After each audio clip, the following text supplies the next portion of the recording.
Maynila. Pagdating ko sa Tondo, una kong napansin yung dami ng tao sa paligid. Yung mga ingay, yung amoy ng kalsada at yung medyo magulo pero buhay na kapaligiran. Ang tenement na tinutuluyan ko medyo luma na, may ilang punit sa dingding at halata rin na maraming tao ang nakatira doon. Pero para sa akin okay lang yun kasi dito naman ako makakatipid. Hindi ko pa rin makalimutan yung unang araw na naglakad ako sa koridor ng tenement.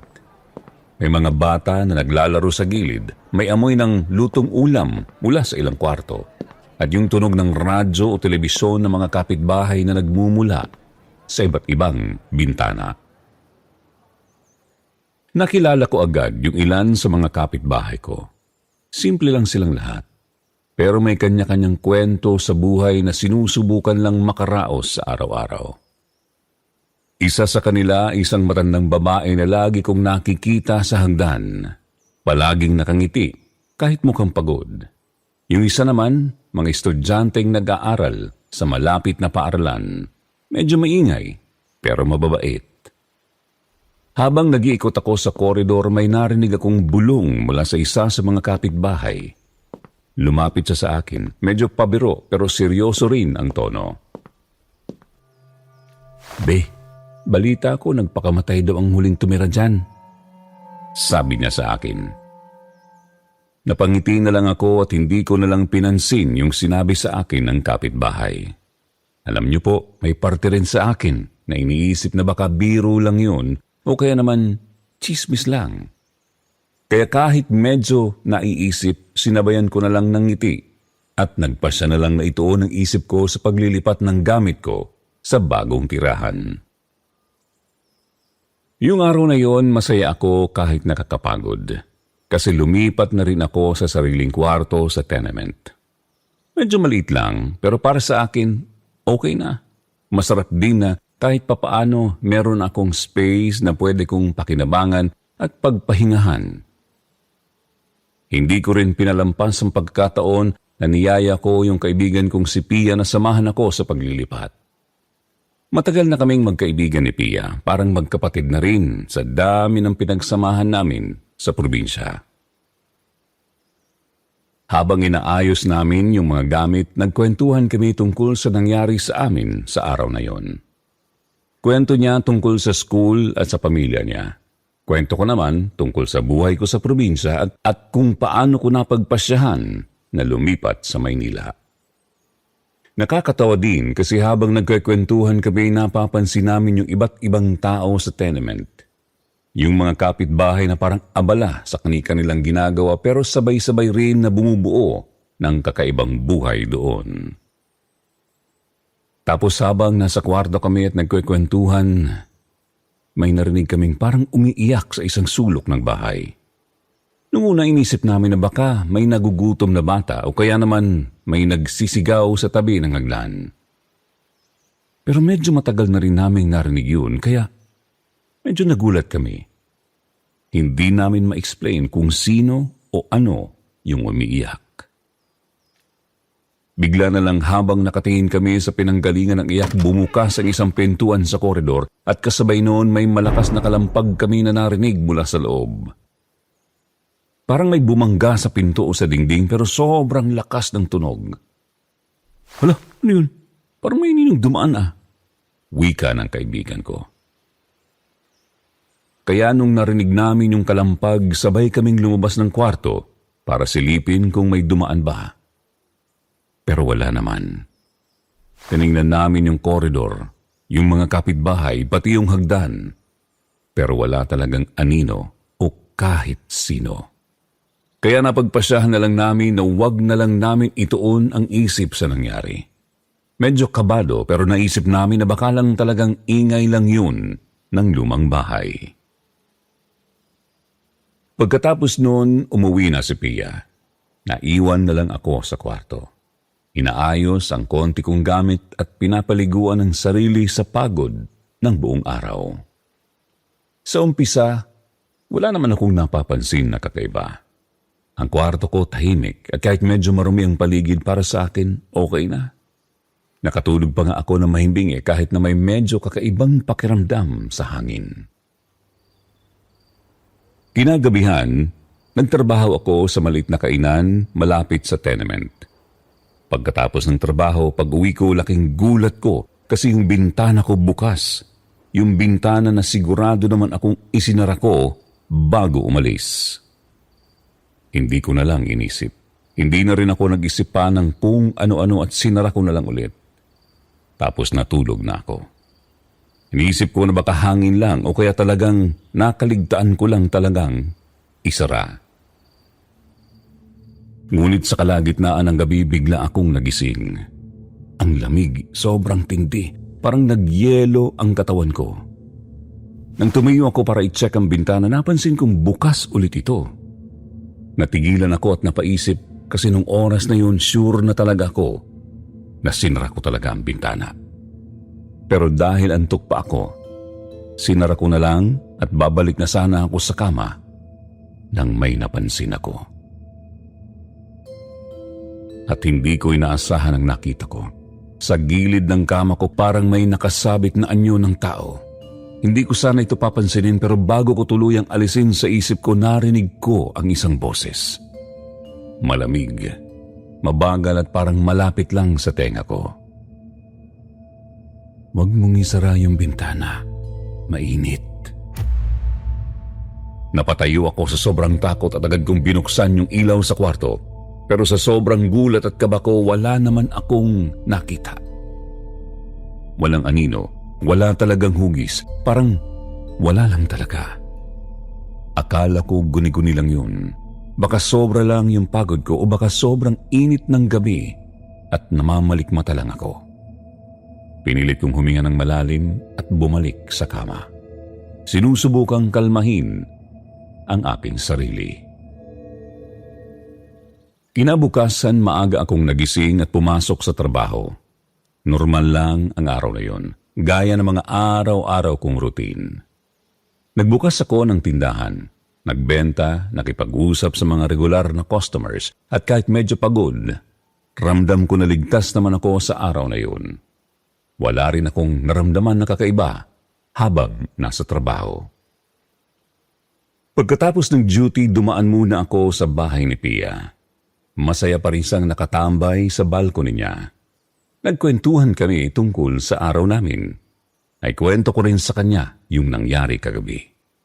Yung bintana, yung lamig at yung boses na narinig ko. Tumango siya at ngumiti at medyo nagbibiro pa nga siya. "Baka guni-guni mo lang yun, Eunice," sabi niya. "Minsan kasi kapag pagod tayo, iniisip ng utak natin yung kung ano-ano at iba't ibang bagay." Nakangiti ako, pero sa loob, hindi ko pa rin maiwasang kabahan. Matapos noon, umuwi na ako sa tenement. Pagdating ko sa bahay, medyo napagod pa rin ako sa pakiramdam ng kaba. Pero kailangan kong magpahinga. Binuksan ko ang pinto ng kwarto at laking gulat ko nang makita ko yung nakasabit sa gilid ng kama. "Multo!" sigaw ko sa sobrang takot. Hindi ko na inisip pa. Patakbo akong umalis doon. Naiwan ko pa ang bahay ko na bukas at wala akong lakas o isip na isara yun. Pagkatapos kong makita yung parang anyo ng tao na nakasabit sa gilid ng kama ko, wala na talaga akong inisip kundi tumakbo palabas. Sobrang bilis ng tibok ng puso ko noon. Parang lalabas na sa dibdib ko. Hindi ko na nga naisip isara yung pinto ng kwarto basta ang alam ko lang kailangan kong makalayo doon. Tumakbo ako sa koridor ng tenement. Medyo madilim na kasi gabi na at karamihan sa mga kapitbahay nasa loob na ng kani-kanilang kwarto. Yung iba naman may naririnig akong telebisyon o radyo pero parang wala talagang nakapansin sa akin habang tumatakbo ako. Diretso akong pumunta sa bahay ng kaibigan kong si Pia. Buti na lang at hindi ganoon kalayo ang tinitirhan niya. Nakatira lang siya sa kabilang kanto. Habang naglalakad ako papunta sa kanila, halos manginig pa yung tuhod ko sa takot. Pagdating ko sa bahay nila, kumatok ako ng kumatok sa pinto. "Pia! Pia, buksan mo!" Halos pasigaw kong sabi. Ilang segundo pang lumipas bago bumukas yung pinto. Kita ko agad sa mukha niya yung pagtataka. "Oh, Eunice, anong nangyari sa'yo?" tanong niya. Siguro kasi namumutla ako at parang hingal na hingal. Pinapasok niya agad ako sa loob ng bahay nila at pinaupo sa silya. Hindi ako agad nakapagsalita, parang kailangan ko pang habulin ang aking hininga. "Oh, ano ba? Ba't parang nakakita ka ng multo?" Biro niya pa. Napatingin ako sa kanya at halos maiyak na ako. "Pia, pinakita ko sa kwarto ko." Sabi ko. "Oh, ano nakita mo?" tanong niya. "May lalaki nakasabit sa gilid ng kama ko, parang nakabigti." Nanlaki yung mata ni Pia. "Ha? Sigurado ka?" tanong niya. Tumango ako agad kahit nanginginig pa ako. "Oo, nakita ko talaga. Nakabitin siya, parang patay na. Tapos bigla akong sumigaw, tapos tumakbo na ako." Sandaling natahimik si Pia. Tinitigan niya lang ako, parang iniisip kung seryoso ba ako o hindi. "Baka guni-guni mo lang yun?" sabi niya ulit. "Hindi, nakita ko talaga." Sagot ko naman.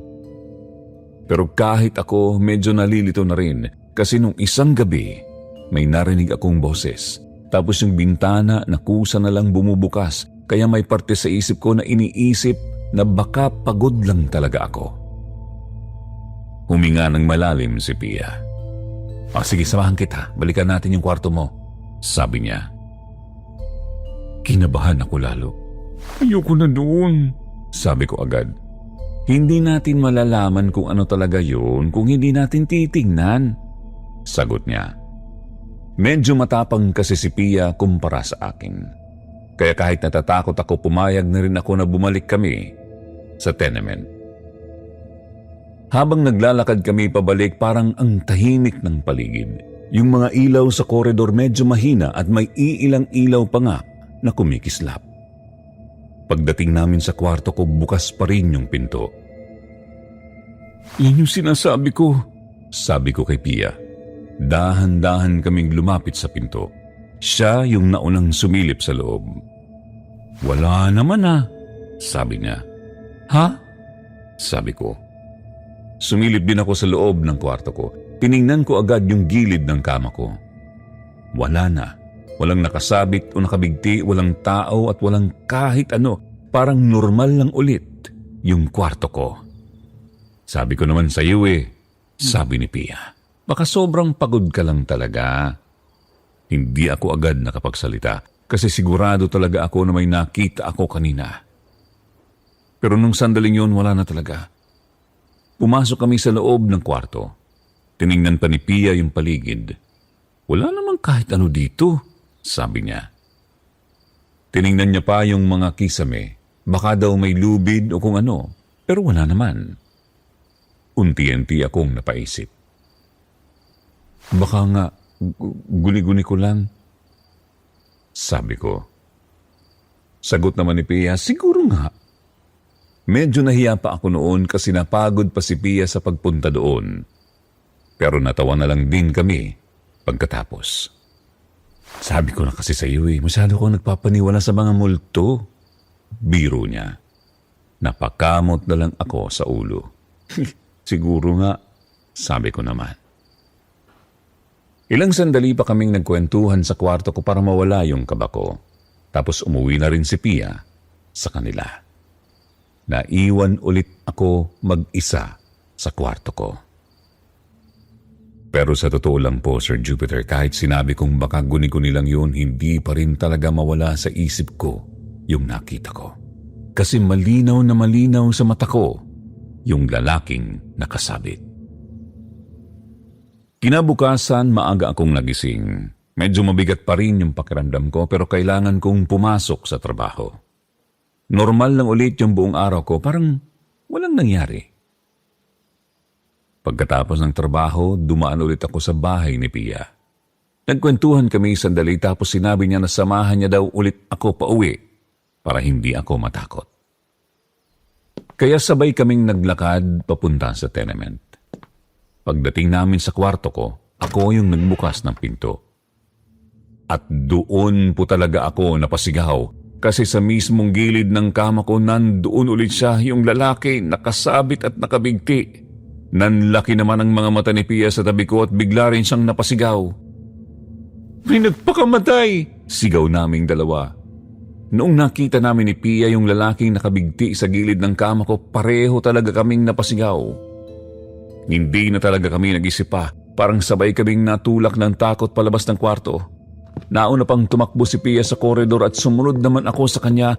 Halos madapa pa nga ako sa sobrang pagmamadali. Yung pakiramdam ko noon parang hindi na ako makahinga na maayos. Ang lakas ng tibok ng puso ko at nanginginig pa yung mga kamay ko. Kahit si Pia, kitang-kita ko na takot din. Paglabas namin sa tenement, doon lang kami tumigil sa pagtakbo. Pareho kaming hingal na hingal. "Eunice, nakita mo rin ba?" tanong niya habang hawak ang dibdib niya. Oo, nandoon siya, nakasabit talaga." Tahimik kaming dalawa ng ilang segundo. Parang hindi pa rin namin matanggap yung nakita namin. "Akala ko guni-guni mo lang yung kahapon." "Akala ko rin," sagot ko. Pero ngayon, dalawa na kaming nakakita. Hindi na ako bumalik sa kwarto ko noong gabing yon. Natakot na talaga ako.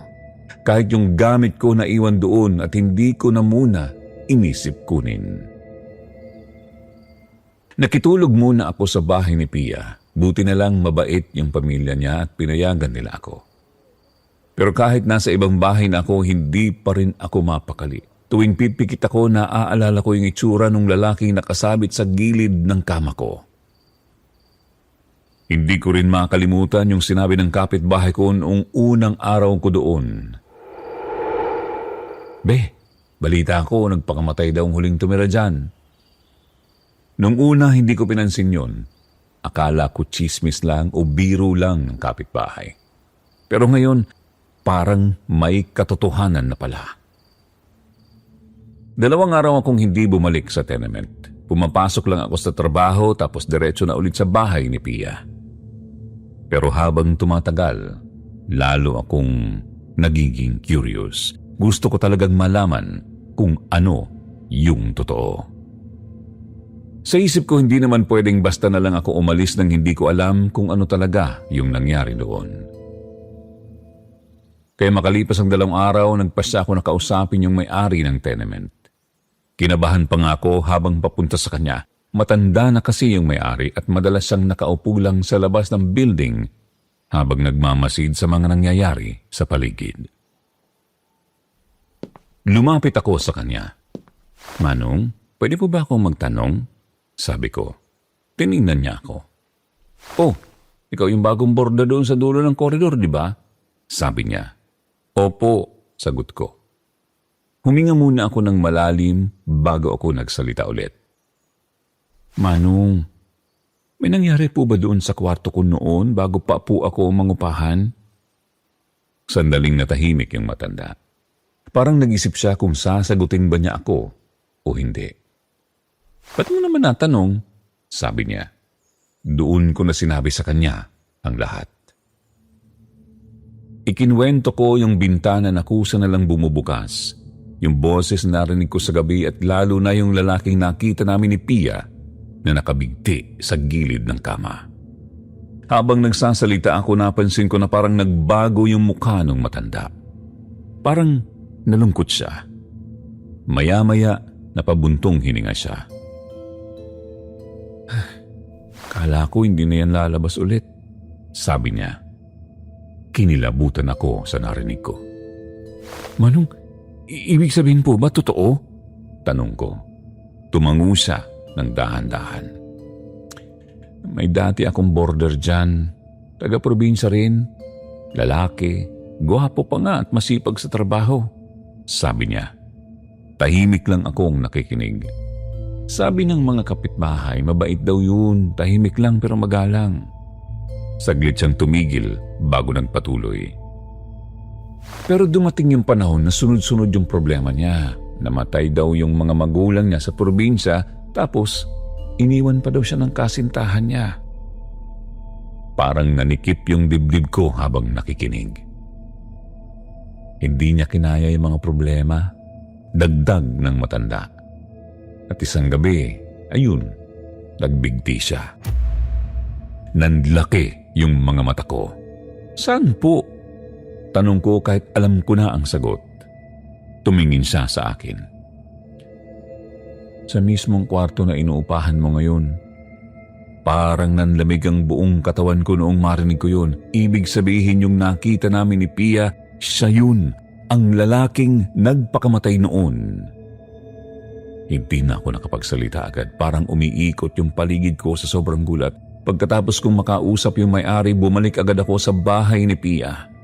Pagdating ko doon, sinabi ko sa kanya ang lahat ng nalaman ko. Tahimik siyang nakinig habang nagkikwento ako. Nang matapos ako, napailing siya. Beshi, sabi niya. Oh, ano, bakit? Sagot ko naman.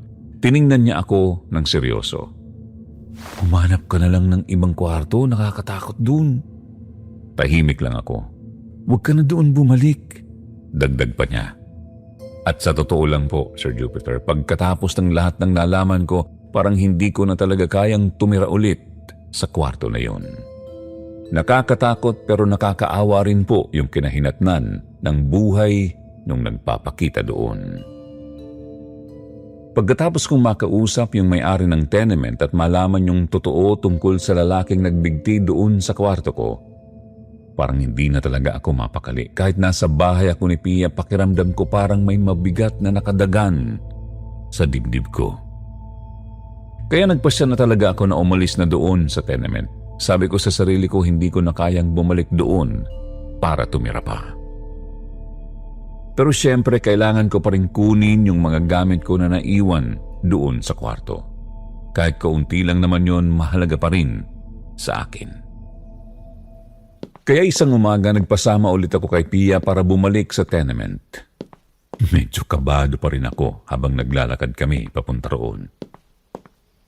Beshi, bilisan na lang natin, sabi ko sa kanya. Oo, sige, kunin lang natin yung gamit mo tapos alis na tayo. Sagot niya.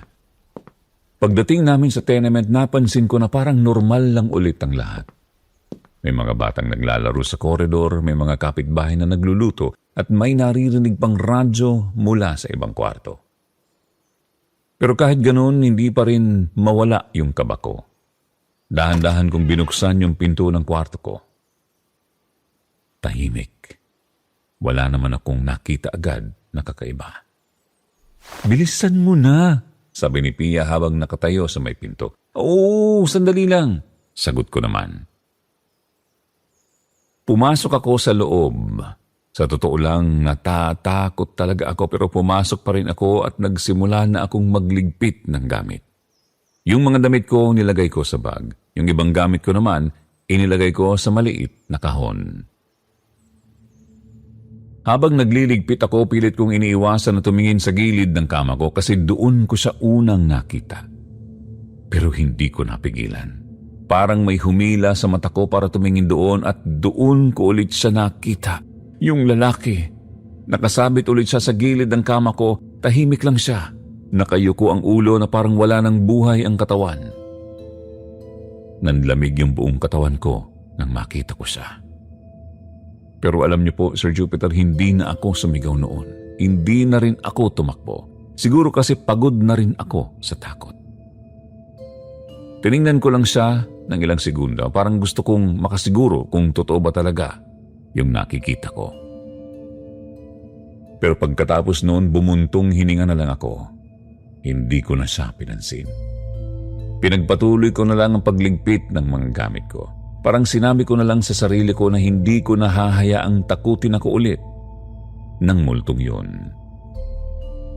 Maya-maya lumabas na ako ng kwarto, dala yung mga gamit ko. Okay na ba? Tanong ni Pia. Oo, tara na, sagot ko. Hindi ko na sinabi sa kanya na nakita ko ulit yung lalaki. Ayoko na kasi siyang takutin pa.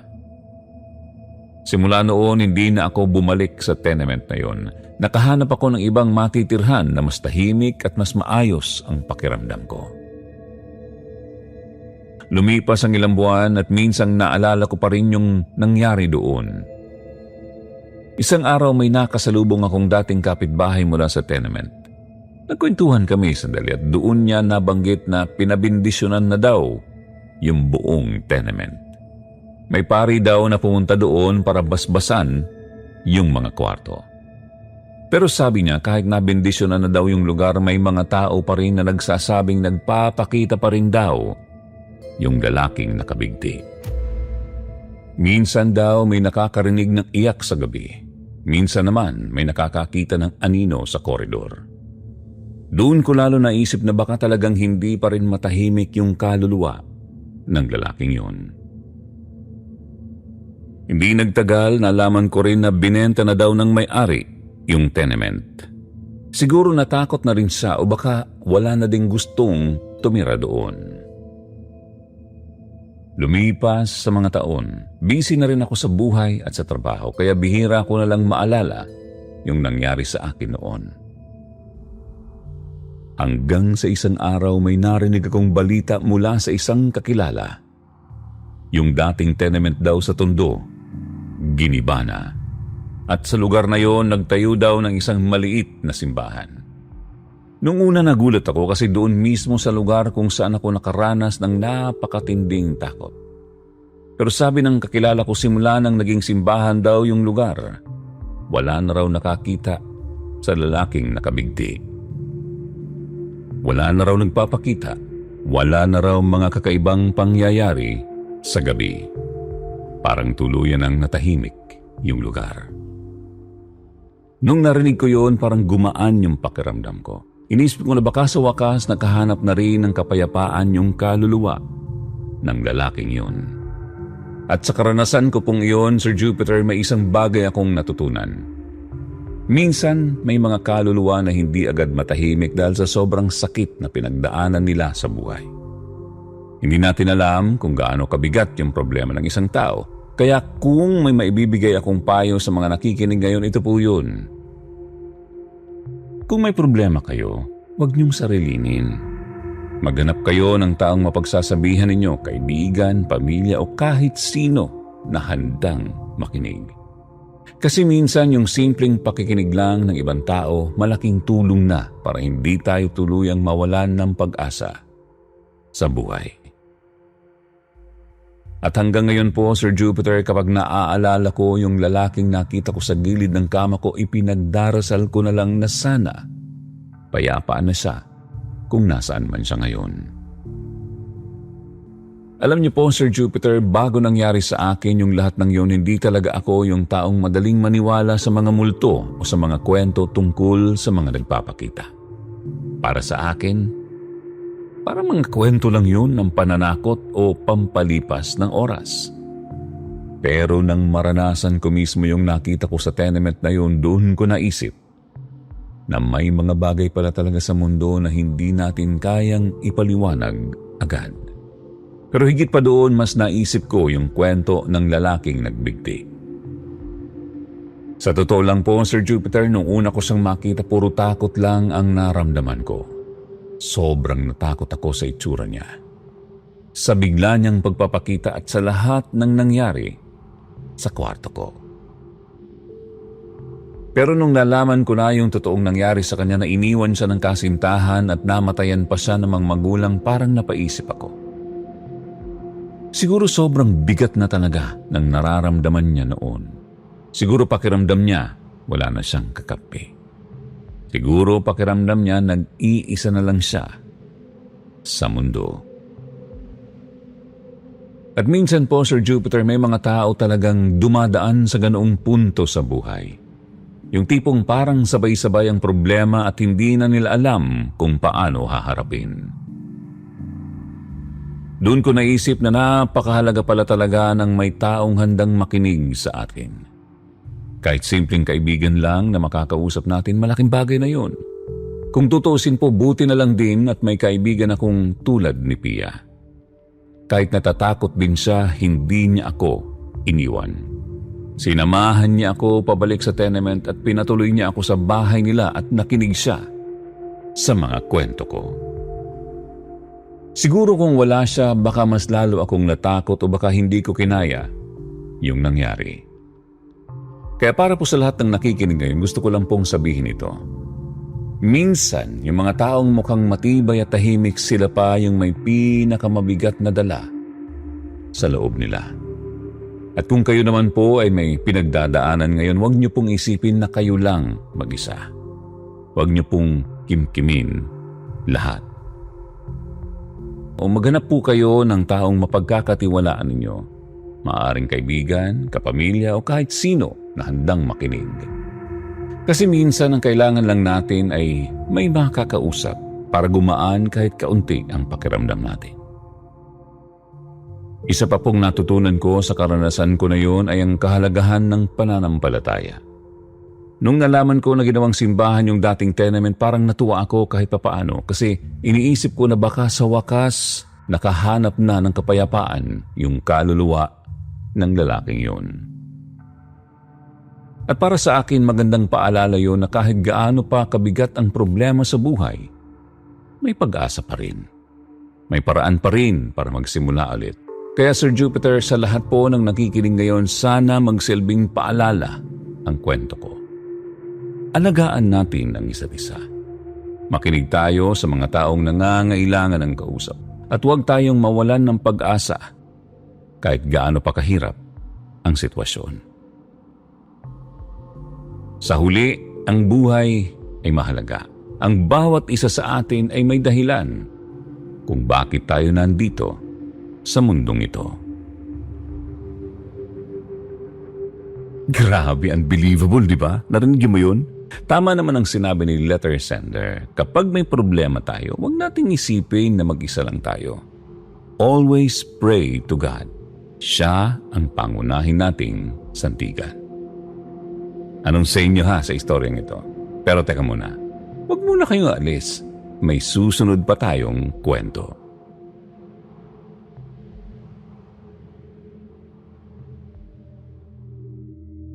Hi po, Sir Jupiter. Good day po sa inyo at sa mga nakikinig ngayon. Itago niyo na lang po ako sa pangalang Hayuna. Nais ko lang po sanang ibahagi ang isang karanasan sa buhay ko na hanggang ngayon malinaw pa rin sa isip ko. Hindi ko po akalaing darating ako sa puntong yon ng buhay ko. Pero siguro nga po may mga pangyayari talagang nakalaan para sa atin. Nangyari po ito nung nakatira ako sa tenement sa Quiapo. Maliit lang po ang inuupahan kong kwarto noon, halos kasya lang ang isang kama, maliit na lamesa at isang lumang electric fan. Pero kahit ganoon, doon ako natutong mangarap ng malaki. Noong mga panahong yun, nag-aral po ako bilang lawyer. Hindi po madali ang kursong pinasok ko, lalo na at ako lang ang nagpapaaral sa sarili ko. Wala po akong maasahang ibang tutulong sa gastusin ko, kundi ako lang din. Panganay po ako sa aming 5 magkakapatid. Ang tatay ko po, manginginom. Halos araw-araw may hawak siyang bote ng alak. Minsan kapag umuwi sa bahay na lasing, wala na siyang pakialam kung may pagkain pa ba kami o kung may baon pa ba kaming magkakapatid sa eskwela kinabukasan. Ang nanay ko naman po ay labandera. Araw-araw siyang umaalis ng bahay ng maaga, may dalang malaking timba ng labada. Kung minsan, nakikita ko pa siyang umiiyak habang kinukusot ang mga damit ng ibang tao. Hindi man niya sabihin, alam kong pagod na siya. Kaya simula pa lang noong mag-college ako, sinabi ko na sa sarili ko na hindi na ako aasa sa kanila pagdating sa pag-aaral ko. Ayoko nang dagdagan pa ang bigat na pasan ng nanay ko. Naghanap ako ng paraan para makapag-aral kahit ako lang ang gagastos. Nag-working student po ako. Sa umaga pumapasok ako sa school. Sa gabi naman nagtatrabaho ko sa isang maliit na internet shop malapit sa university. Minsan nga po, Sir Jupiter, halos hindi na ako natutulog. May mga araw na 2 oras lang ang tulog ko. Kapag may exam, dinadala ko ang reviewer ko sa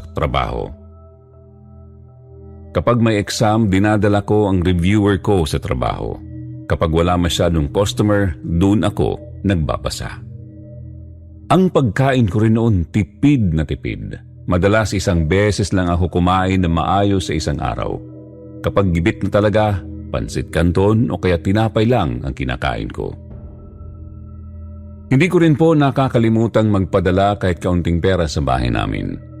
Kahit maliit lang, iniipon ko yon para makatulong sa mga kapatid ko sa baon o sa project nila sa school.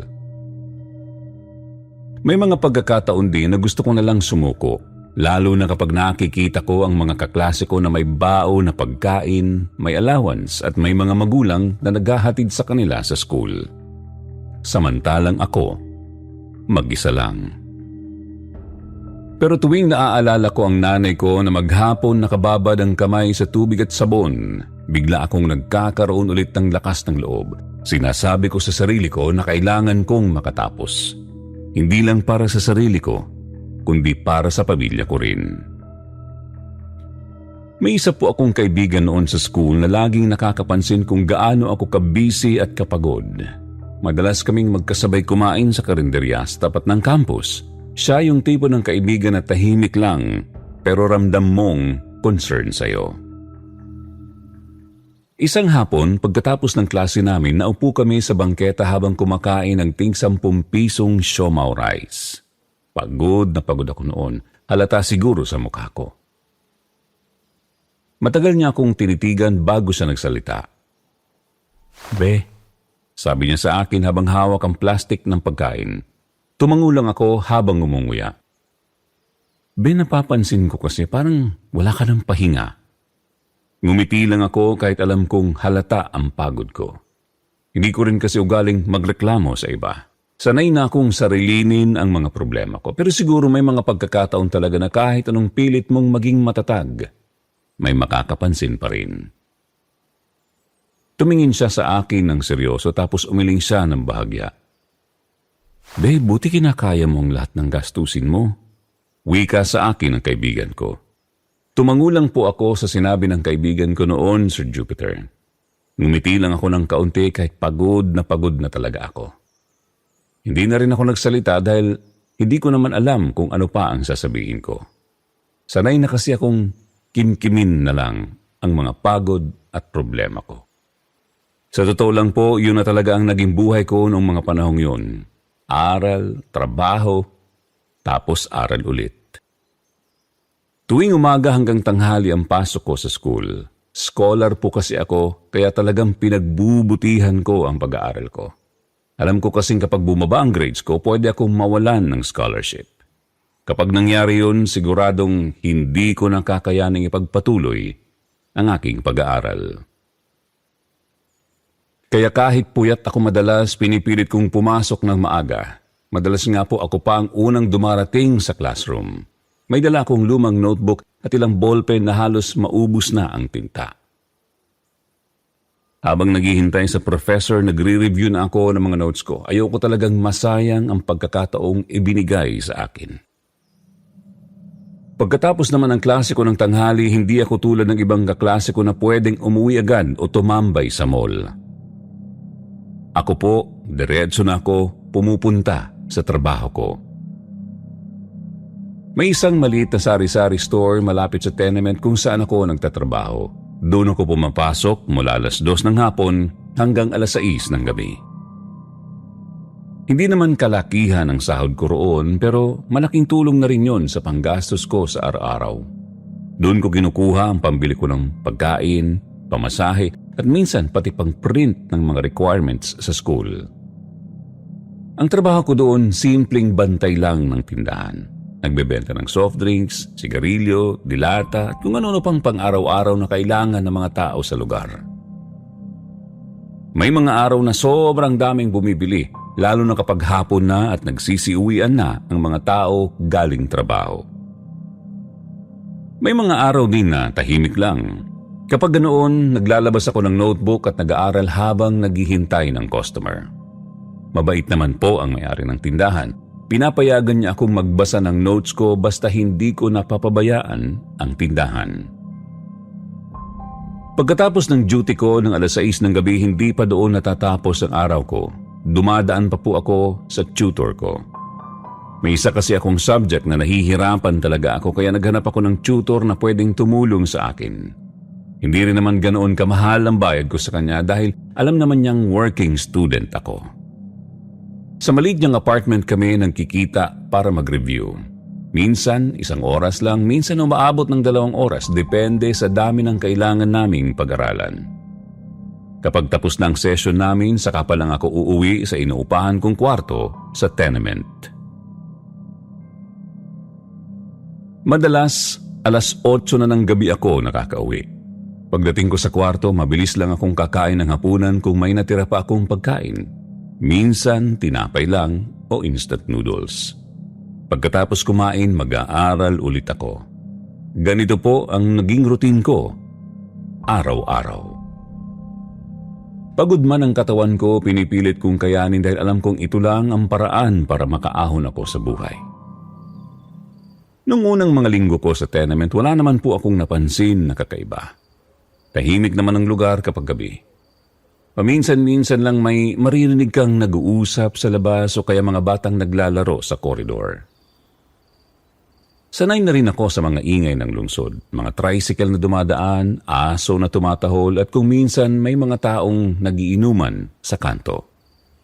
Kaya wala talaga akong napansin ng kakaiba nung mga unang linggo ko roon. Akala ko nga po magiging normal lang ang lahat. Hanggang sa dumating ang isang gabi na hindi ko po makakalimutan. Isang araw yun na sobrang dami kong ginagawa sa school. May project akong kailangang tapusin kaya pagdating ko sa kwarto ko noong gabing yun, agad akong nagbukas ng laptop at nagsimulang gumawa. Tahimik na ang paligid noon. Halos lahat ng kapitbahay ko ay tulog na siguro dahil wala na akong marinig na boses sa labas. Tiningnan ko ang oras sa cellphone ko. 12:00 na ng gabi. Pero gising pa rin ako dahil gusto kong matapos ang proyekto ko bago ako matulog. Habang nakatutok ako sa laptop at nagtatype, bigla akong nakarinig ng mahinang tunog, parang iyak. Huminto ako sa pagtatype. Napatigil ang mga daliri ko sa keyboard habang nakikinig. Sa una akala ko nagkamali lang ako ng dinig pero maya-maya narinig ko ulit. Iyak ng bata. Mahina lang pero malinaw. Napakunot ang noo ko. Napatingin ako sa paligid ng kwarto ko. Maliit lang ang kwarto ko kaya agad kong nakita na wala namang ibang tao roon kundi ako. Tumingin din ako sa pinto at sa maliit na bintana ko pero wala naman akong nakita. Napakamot na lang ako sa ulo. Baka guni-guni ko lang, sabi ko sa sarili ko. Siguro dahil pagod lang ako at puyat kaya kung ano-ano na ang naririnig ko. Kaya bumalik na lang ako ulit sa ginagawa ko. Nagpatuloy akong mag-type sa aking laptop. Pero ilang minuto lang ang lumipas, narinig ko na naman ulit ang iyak. Mas malinaw na ngayon. Iyak talaga ng bata. Napalingon ako sa paligid ko. Bigla tuloy akong kinabahan kahit hindi ko alam kung bakit. Tahimik ang buong tenement ng mga oras na yon. Parang wala akong marinig kahit isang tunog ng tao. Ang tanging naririnig ko lang ay ang mahina pero tuloy-tuloy na iyak ng bata. Hindi ko na alam kung saan nanggagaling ang tunog. Parang malapit lang. Pero parang malayo rin. Napaupo ako ng tuwid sa kinauupuan ko habang nakikinig. Biglang may malamig na pakiramdam na dumaan sa likod ko. Hindi ko maipaliwanag kung bakit bigla akong kinabahan ng ganoon. Tumingin ulit ako sa paligid. Wala pa ring tao. Wala pa ring bata.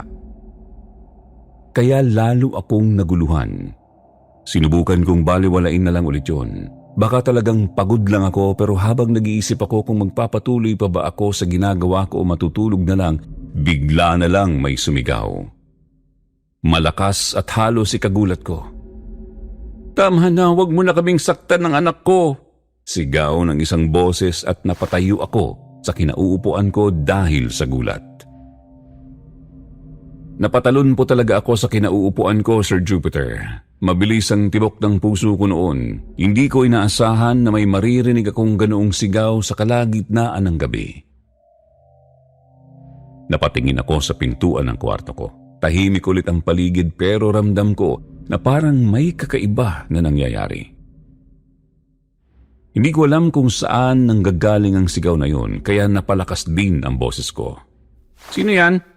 Sigaw ko habang nakatingin sa paligid ng kwarto. Walang sumagot. Lalo akong kinabahan.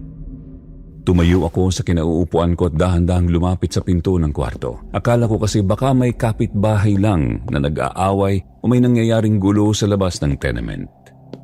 Normal naman kasi yun sa lugar na yun. Pero habang papalapit ako sa pinto, bigla kong napansin na parang may kakaibang lamig sa hangin. Parang bumigat ang pakiramdam ng buong kwarto. Napahinto ako sa paglalakad. Maya-maya narinig ko ulit ang iyak ng bata. Mas malinaw na, parang nasa loob lang ng kwarto ko ang tunog. Unti-unti akong napalingon sa likod ko at doon po, Sir Jupiter, doon ko sila nakita. Halos mawalan ako ng hininga sa sobrang gulat. Sa isang sulok po ng kwarto ko may nakatayong babae. Nakasuot siya ng puting duster na gusot-gusot, mahaba ang buhok niya at nakababa lang sa mukha niya. Pero ang mas nakakatakot, buhat-buhat niya ang isang maliit na bata. Mukhang nasa 4 na taong gulang lang siguro at pareho silang duguan. Kitang-kita ko ang dugo na dumadaloy mula sa ulo ng babae pababa sa pisngi niya. Pati ang duster niya may mga mantsa ng dugo. Ang bata naman ang buhat niya ay nakayakap sa leeg niya. Nakapikit ang bata pero may dugo rin sa noo nito at sa damit niya. Nanlaki ang mga mata ko. Hindi ako makagalaw, para akong nanigas sa kinatatayuan ko at hindi ko maintindihan kung ano ang nakikita ko. Pakiramdam ko baka nananaginip lang ako pero gising na gising ako. Ramdam ko ang malamig na pawis sa noo ko at unti-unti akong umatras. "Diyos ko," mahina akong nasabi. Biglang gumalaw ng kaunti ang babae. Parang papalapit siya sa akin. Doon na ako tuluyang nataranta. Mabilis akong lumingon sa pintuan dahil gusto ko nang tumakbo palabas ng kwarto. Inisip ko noon na kailangan kong makalabas doon. Kailangan kong humingi ng tulong sa mga kapitbahay ko. Pero pag abot ko sa pinto at hinawakan ko ang doorknob, bigla itong kumalabog. Biglang nagsara ng malakas ang pintuan. Parang may malakas na puwersang humila nito. Napaatras ako sa gulat. "Hindi!" sigaw ko. Sinubukan kong buksan ulit ang pinto. Hinila ko ang doorknob ng paulit-ulit pero ayaw talaga itong bumukas. Parang may pumipigil mula sa labas o baka mula sa loob. Hindi ko na alam at doon lalo akong kinabahan. Lumakas ang tibok ng puso ko na parang lalabas na sa dibdib ko. Paglingon ko ulit sa likod ko, naroon pa rin ang babae. Mas malapit na siya, mas malinaw ko na rin nakikita ang mukha niya. Maputla ang balat niya. Halos walang kulay ang labi niya at ang mga mata niya parang puno ng lungkot at sakit. Ang batang buhat niya ay tahimik lang, nakayakap pa rin sa kanya. Hindi ko na napigilan ang sarili ko, napahiyaw ako dahil sa takot. Napaatras ako hanggang sa mapaupo ako sa sahig. Napahawak ako sa ulo ko habang nanginginig ang buong katawan ko. Hindi ko alam kung ilang beses akong napatili. Pakiramdam ko nawawala na ako sa sarili ko sa sobrang takot. "Umalis kayo! Hindi ko kayo kilala!" Pero hindi sila nawala. Nakatayo lang ang babae habang nakatingin sa akin. Hindi rin siya galit at hindi rin siya sumisigaw. Nakatingin lang siya sa akin na parang may gusto siyang sabihin. Unti-unti siyang lumapit pa ng kaunti. Gusto kong gumapang palayo pero parang nanghina na ang mga tuhod ko. Hindi ako makatayo. Pakiramdam ko nakadikit ako sa sahig. Maya-maya gumalaw ang labi ng babae. At doon na siya nagsalita. Mahina ang boses niya pero malinaw kong narinig. "Tulungan mo kaming linawin ang nakaraan." Pagkatapos ko pong marinig ang sinabi ng babae na yun, Sir Jupiter, parang biglang nawala ang lakas ng katawan ko. Hindi ko na kayang iproseso ang lahat ng nangyayari sa harap ko. Ang alam ko na lang sobrang bilis ng tibok ng puso ko at parang umiikot ang paningin ko. Naroon pa rin siya sa harap ko, hawak ang bata. Duguan silang dalawa, nakatingin lang sila sa akin. Gusto ko na talagang tumakbo at gusto kong sumigaw. Gusto kong makalabas na sa kwarto ko. Pero hindi ko nagawa. Unti-unting nagdilim ang paningin ko hanggang sa tuluyan akong mawalan ng malay. Hindi ko alam kung gaano katagal akong walang malay noon. Ang sumunod na natatandaan ko na lang may tumatama na liwanag sa mukha ko. Pagmulat ko ng mata, umaga na. Ang sinag ng araw pumapasok sa maliit kong bintana. Naririnig ko rin ang mga ingay sa labas ng tenement. May batang naglalaro, may nag-uusap na kapitbahay at may tricycle na dumadaan. Napakurap ako habang dahan-dahang bumabangon. Masakit ang ulo ko.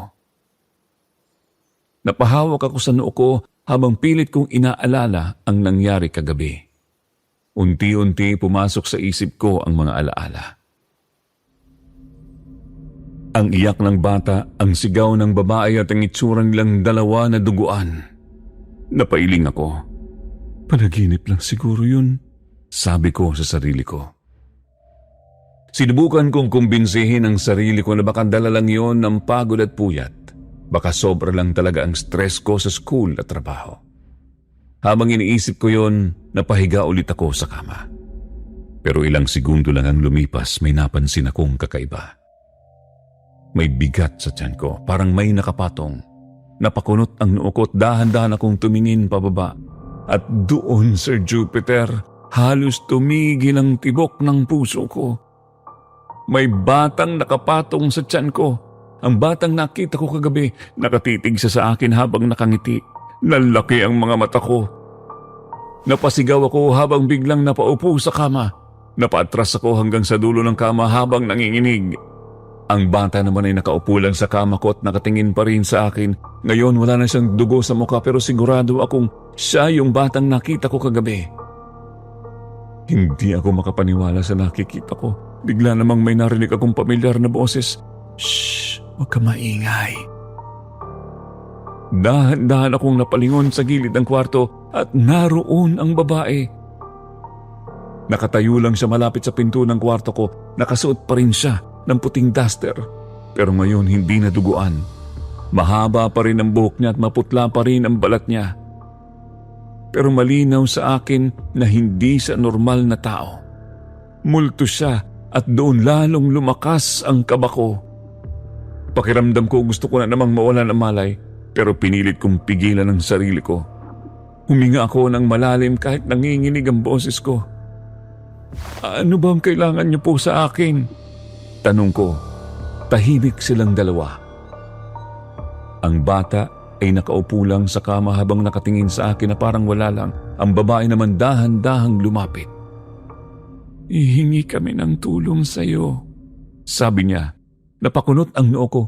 Paano ko kayo matutulungan? Hindi ko nga kayo kilala. Sagot ko. Tumahimik siya sandali bago siya nagsalita ulit. Pinatay kaming mag-ina sa mismong tenement na to. Para akong binuhusan ng malamig na tubig. Ano? Gulat kong sabi. Tumango siya. Matagal na yun.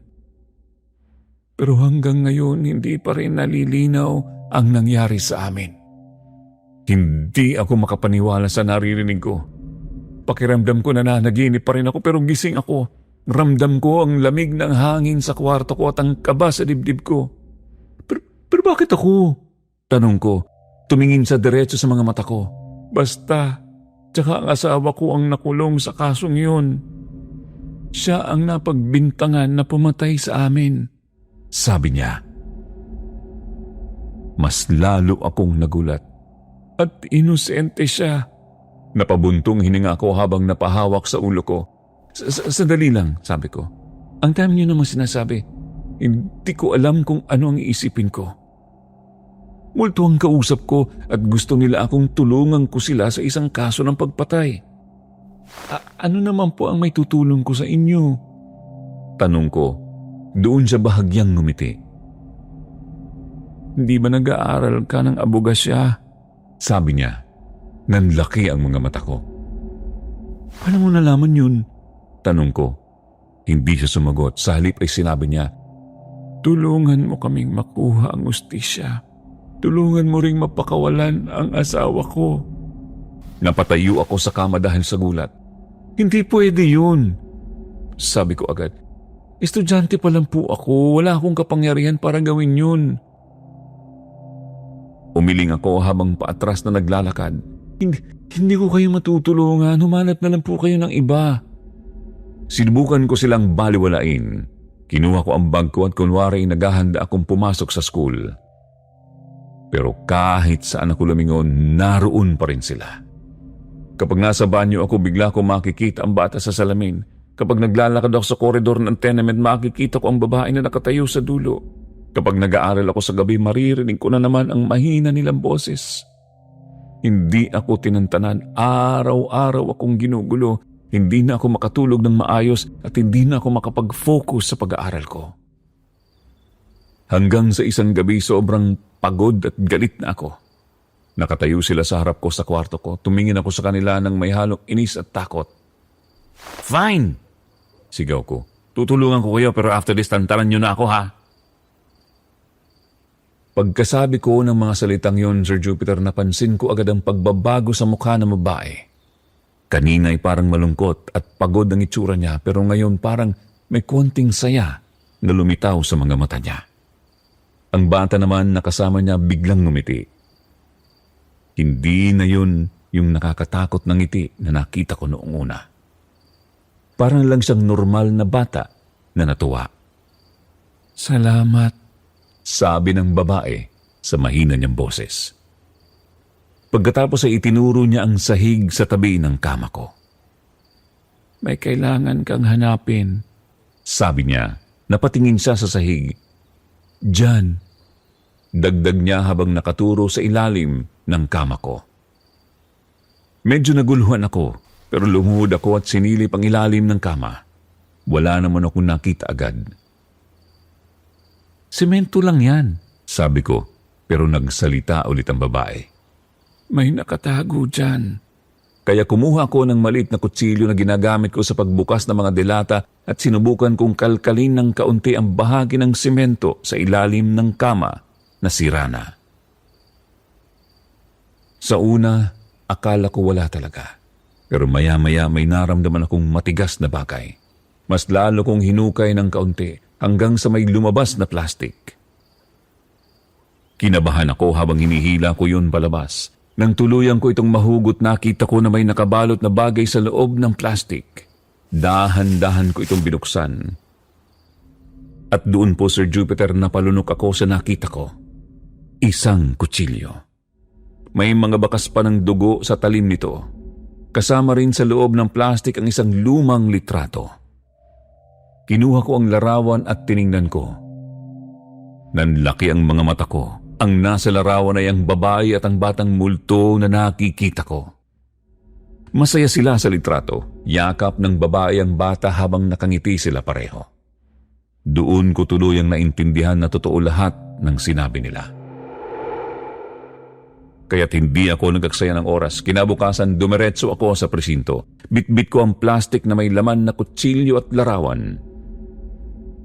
Siyempre po, hindi ko pwedeng sabihin sa mga pulis na multo ang nagturo sa akin ng ebidensya, kaya gumawa na lang ako ng palusot. Sinabi ko sa kanila na naglilinis lang ako ng inuupahan kong kwarto sa tenement at habang nag-aayos ako ng kama, napansin kong may kakaiba sa ilalim ng sahig, kaya sinubukan kong hukayin. At sinabi kong doon ko nakita ang plastic na may kutsilyo. Sinabi ko rin na napansin kong may dugo iyon, kaya naisip kong dalhin sa presinto para siguradong maimbestigahan. Tinanggap naman yun ng mga pulis. Pagkaraan ng ilang araw, may mga pulis na pumunta sa tenement. Nag-imbestiga sila roon. Kinausap nila ang ilang matatandang residente sa lugar. Unti-unti nilang binuksan ulit ang lumang kaso. Doon ko nalaman na halos 2 dekada na pala ang lumipas mula nang mangyari ang krimen. At totoo nga ang sinabi ng babae. Ang asawa niya ang nakulong. Siya ang napagbintangan na pumatay sa mag-ina. Pero habang tumatagal ang investigasyon, lumabas ang mga bagong detalye. Ang kutsilyo na nakuha ay naging mahalagang ebidensya. Ang mga test na ginawa roon ay may mga lumang record na hinukay ng mga pulis. Hanggang sa lumabas ang katotohanan.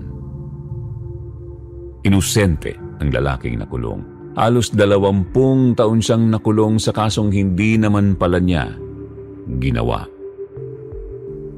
Kalaunan, pinakawalan siya ng mga pulis at dahil sa mga bagong ebidensya, nahuli rin ang totoong salarin. Isang matandang lalaki na dati palang nakatira rin sa tenement noong mga panahong yon. Ayon sa mga pulis, matagal na pala siyang pinaghihinalaan pero walang sapat na ebidensya noon. Hanggang sa lumabas ang kutsilyo na nakita ko. Doon tuluyang napatunayan ang kasalanan niya. Isang araw nagpunta sa akin ang lalaking napalaya. Matanda na siya. Halata sa mukha niya ang mga taon na nawala sa kanya sa loob ng kulungan. Pagharap niya sa akin, halos maiyak siya. "Maraming salamat sa iyo," sabi niya. "Kung hindi dahil sa iyo, baka doon ako mamatay sa kulungan." Hindi ko alam ang isasagot ko noon. Tahimik lang ako habang nakatingin sa kanya. Hanggang sa napagdesisyonan kong sabihin sa kanya ang totoo. Sinabi ko sa kanya na may nagpakita sa akin. Na ang asawa at anak niya ang nagpakita sa akin para hanapin ang hustisya. Hindi siya nagalit at hindi rin siya natawa. Sa halip, napaluha siya. "Alam kong hindi nila ako pababayaan," sabi niya habang pinupunasan ang luha sa mata. Pagkatapos noon, umalis na rin siya. Hindi ko na siya nakita ulit. Makalipas ang ilang buwan, pinaalis na rin kaming mga nakatira sa tenement dahil plano na raw iyong i-renovate. Lumipat ako sa ibang lugar at ipinagpatuloy ko ang pag-aaral ko. Lumipas sa mga taon, natapos ko rin ang law school. Ngayon po, Sir Jupiter, isa na akong ganap na lawyer. Minsan kapag naaalala ko ang karanasan ko sa tenement, naiisip ko na may mga bagay talaga sa mundo na hindi kayang ipaliwanag ng logic lang. Pero may isa akong aral na natutunan sa lahat ng yon, na kahit gaano katagal ang lumipas, darating at darating pa rin ang panahon na lalabas ang katotohanan. At kapag may isang taong handang tumulong para ilaban ang tama, may mga buhay na magbabago dahil doon. Grabe, hindi ako makapaniwala sa kinuwento ni letter sender, ha? Grabe, para makuha ang hustisya, lumapit sa kanya ang maginang multo na biktima. Sana payapa na ang kaluluwa na magina. At bilib din ako kay letter sender, ha? Salute sa mga kagaya mo na walang pag-aalinlangan na tumulong. Hanggang dito na lang po muna ang ating kwento, mga ka-SB. Hanggang sa susunod na kwentuhan.